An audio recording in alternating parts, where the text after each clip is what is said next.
آپ ذرا سبحان اللہ پڑھیں، ہم اب اللہ کا قرآن پڑھیں محبت کے ساتھ سبحان اللہ۔ گرامی احمد حضرات، اللہ کریم نے اپنے پاک و مقدس کلام کے اندر ارشاد فرمایا شہر رمضان الذی انزل فیہ القرآن، فرمایا وہ مبارک مہینہ رمضان کا مہینہ جس کے اندر اللہ کریم نے اپنا پاک اور مقدس کلام نازل کیا، فرمایا یہ برکت والا مہینہ جس کے اندر اللہ کریم نے اپنا پاک اور مقدس کلام نازل کیا، یہ رفعت اور شان والا مہینہ جس کے اندر اللہ کریم نے اپنا پاک اور مقدس کلام نازل کیا ہے۔ قرآن پاک کے اندر ایک اور مقام پر اللہ کریم اس قرآن پاک کے حوالے سے بیان فرماتا ہے، ہمیں بے شک اللہ کریم نے لیلۃ القدر والی رات کو اپنے پاک اور مقدس کلام کو نازل کیا ہے۔ لیلۃ القدر خیر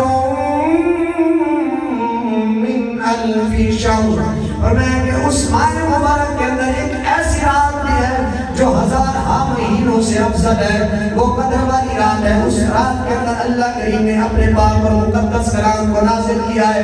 گرامی قدر حضرات، حضور نبی اکرم صلی اللہ علیہ وسلم کا فرمان عالی شان ہے۔ حضور فرماتے ہیں کہ جس بندے نے دنیا کے اندر کام کیا اجرت نہیں، وہ کام اللہ پاک کے مقدس کلام کی تلاوت کرتا رہا لیکن اس نے اجرت نہیں لی۔ جب کل قیامت والے دن رب کی بارگاہ میں آئے گا، رب تعالیٰ کی بارگاہ میں یہ قرآن سے بارش کرے گا، کہے گا کہ میرے مالک و مولا، تیرے اس بندے نے دنیا کے اندر میری تلاوت کی تھی، صبح شام یا اللہ میری تلاوت کرتا تھا، لیکن یہ اس بندے نے کبھی کسی سے اجرت نہیں مانگی، یہ بغیر اجرت کے میری تلاوت کرتا تھا، یا اللہ اب میں تیری بارگاہ میں خدا کرتا ہوں، اس بندے کو اجرت عطا فرما۔ حضور فرماتے ہیں پھر اللہ تبارک و تعالیٰ اس بندے کے سر پر شاہی تاج کو سجائے گا اور اس کے بدن پر جناب کرامات والا لباس پہنائے گا، اور پھر اللہ فرمائے گا کہ حال رضیتا، اے میرے قرآن بتا کیا تو راضی ہے یا نہیں ہے؟ پھر قرآن رب کی بارگاہ میں عرض کرے گا، کہے گا کہ یا اللہ اس بندے نے پوری زندگی میرا تلاوت کرتا رہا، بغیر اجرت کے میری تلاوت کرتا رہا، یا اللہ ابھی اس کو وہ اجر نہیں عطا ہوا جو ہونا چاہیے تھا۔ پھر اللہ تبارک و تعالیٰ اس بندے کو جنت میں اعلیٰ اور مقام عطا فرمائے گا، پھر فرمائے گا کہ حال رضیتا، اے میرے قرآن کا بتا تو راضی ہے یا نہیں ہے؟ پھر قرآن رب کی بارگاہ میں عرض کرے گا کہ یا اللہ میرے مالک و مولا، اس بندے نے دنیا کے اندر میری تلاوت کی تھی، لیکن یا اللہ اب جو تو نے انہیں انعام عطا کیا ہے، جو تو نے انہیں اجرت عطا کیا ہے، یا اللہ اب میں تیری بارگاہ میں راضی ہو چکا ہوں، یا اللہ اب میں راضی ہو چکا ہوں، تو نے اس بندے کو وہ اجرت دیا ہے، وہ انعامات دیے ہیں جو اس انعامات کا حقدار تھا۔ یہ قرآن اور حضور فرماتے ہیں کہ بندے کو انعامات تب ملے کہ جو قرآن سے محبت کرنے والا ہے۔ پھر رومی کشمیر میاں محمد بخش کڑی شریف رحمت اللہ تعالی علیہ نے اپنا قلم اٹھایا، آپ کیا فرماتے ہیں؟ آپ فرماتے ہیں اے قرآن نورانی شیشہ، سبحان اللہ۔ میاں صاحب فرماتے ہیں اے قرآن نورانی شیشہ، تے حقدارا بکھاوے جو پڑے، تے عمل کماوے، تے سدھا جنت جاوے۔ میاں فرشاہ فرماتے ہیں یہ قرآن روشن والی کتاب ہے، یہ قرآن نور والی کتاب ہے، جو بندہ اس قرآن کی تلاوت کرتا ہے اور قرآن کے حلال کو حلال سمجھتا ہے، قرآن کے حرام کردہ چیزوں کو حرام سمجھتا ہے، اور جو بندہ قرآن کو پڑھ کر قرآن کے مطابق اپنی زندگی کو گزارتا ہے، قرآن کے مطابق عمل کرتا ہے، پھر یہ قرآن اس کو جنت میں اعلیٰ اور مقام عطا فرمائے گا۔ میاں صاحب فرماتے ہیں شدہ مدان زیران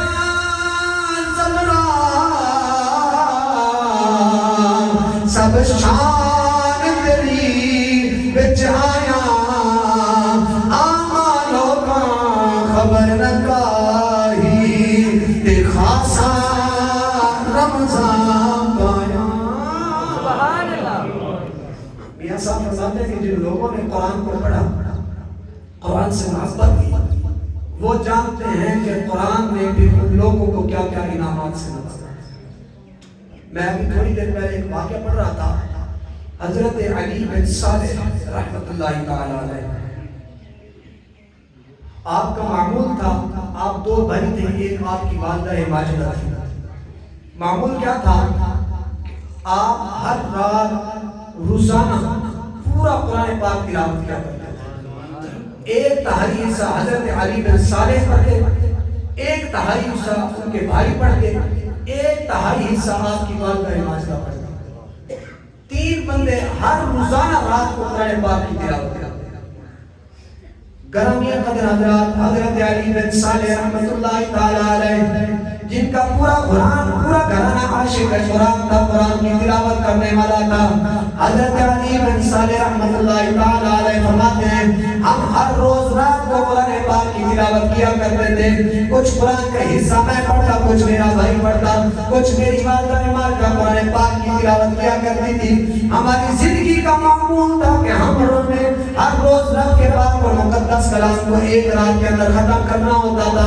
آپ فرماتے ہیں ایک وقت آیا میری والدہ ماجدہ دنیا سے چلی گئی، جب وہ چلی گئی تو ہم دو بھائی پیچھے رہ گئے تھے۔ پھر آدھا قرآن میں پڑھتا تھا، آدھا قرآن میرا بھائی پڑھتا تھا، پھر اسی طرح ہمارا یہ سلسلہ چلتا گیا۔ لیکن ایک رات ایسے ہوا کہ میرا بھائی بھی دنیا سے چلا گیا۔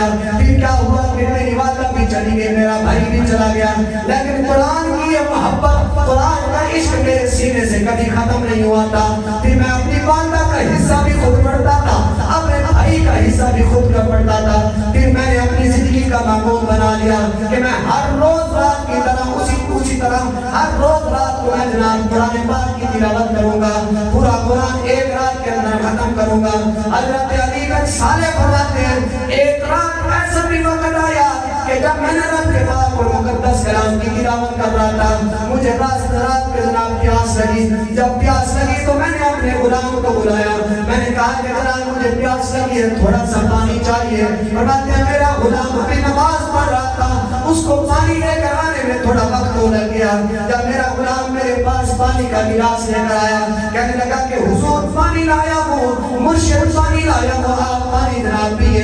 حضرت فرماتے ہیں کہ میں نے اسے کہا کہ اے میرے درویش، اے میرے غلام، اے میرے مرید، میں پانی پی چکا ہوں۔ آپ فرماتے ہیں کہ میرا شاگرد، میرا درویش، میرا مرید حیران ہو گیا اور حیران ہو کر کہنے لگا کہ مرشد پیر صاحب آپ بتائیے تو صحیح آپ کو یہ پانی کس نے دیا؟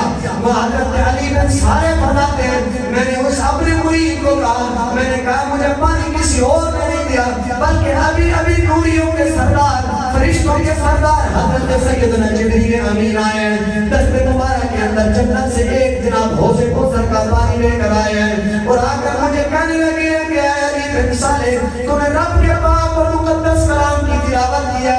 جو بندہ رب کے قرآن کی تلاوت کرتا ہے، رب کبھی ان کو بھوکا نہیں رکھتا، رب کبھی ان کو پیاسا نہیں رکھتا۔ فرماتے ہیں ابھی جبریل امین نے مجھے زیارت بھی کرائی ہے اور جنت کا اعلیٰ اور پانی بھی مجھے پلایا ہے۔ گرامی قدر حضرات یہ واقعات ہمیں بتاتے ہیں کہ جب بندہ رب کے پاک اور مقدس کلام کی تلاوت کرتا ہے، رب کے پاک اور مقدس کلام کے ساتھ محبت کرتا ہے، دل لگاتا ہے، پھر اللہ تبارک و تعالیٰ ان کو دنیا کے اندر یہ مقام عطا فرماتا ہے، پھر اللہ تبارک و تعالیٰ ان کو اجر یہ عطا فرماتا ہے کہ وہ دنیا کے اندر رہ کر بھی جناب اللہ کے نور والے فرشتوں کی زیارت بھی کرتے ہیں، پھر اللہ تبارک و تعالیٰ کے فرشتوں کی جناب کو زیارت بھی کرتے ہیں اور جنت کا اعلیٰ اور پانی بھی پیا کرتے ہیں۔ لیکن یہ مقام کب ملے گا؟ یہ مقام اس وقت ملے گا کہ جب بندہ رب کے پاک اور مقدس کلام کی تلاوت کرے گا۔ اب ہمیں قرآن سے محبت کرنی چاہیے، قرآن کی تلاوت کرنی چاہیے، کیونکہ قرآن کہتا ہے شہر رمضان الذی انزل فیہ القرآن، فرمایا رمضان کا مہینہ برکت والا مہینہ ہے، اس ماہ مبارک کے اندر اللہ نے اپنا قرآن نازل کیا ہے۔ اس وجہ سے ہم کہتے ہیں کہ مومنوں پہ خدا کا انعام آ گیا، ماہ قرآن آ گیا، ماہ سیام آ گیا، مومنوں پہ خدا کا انعام آ گیا، مومنوں پہ مومنوں پہ خدا کا انعام آ گیا، مومنوں پہ خدا کا انعام آ گیا، ماہ قرآن ماہ سیام آ گیا، مومنوں پہ خدا کا انعام آ گیا، ماہ قرآن ماہ سیام آ گیا، باغ جنت پہ گلمان حوریں سجی، باغ جنت پہ گلمان حوریں سجی، ساری بخشش کلے کے سامان آ گیا، مومنوں پہ خدا کا انعام آ گیا، مومنوں پہ خدا کا انعام آ گیا، ماہ قرآن ماہ سیام آ گیا۔ الحمدللہ ہم سب مومن ہیں اور اللہ نے ہم پر یہ کرم کیا ہے کہ اللہ نے ہمیں رمضان جیسا مہینہ بھی عطا کیا ہے اور قرآن جیسی کتاب بھی عطا کی ہے۔ اس ماہ مبارک کے اندر ہمیں کثرت کے ساتھ رب کے پاک مقدس کلام کی تلاوت کرنی چاہیے۔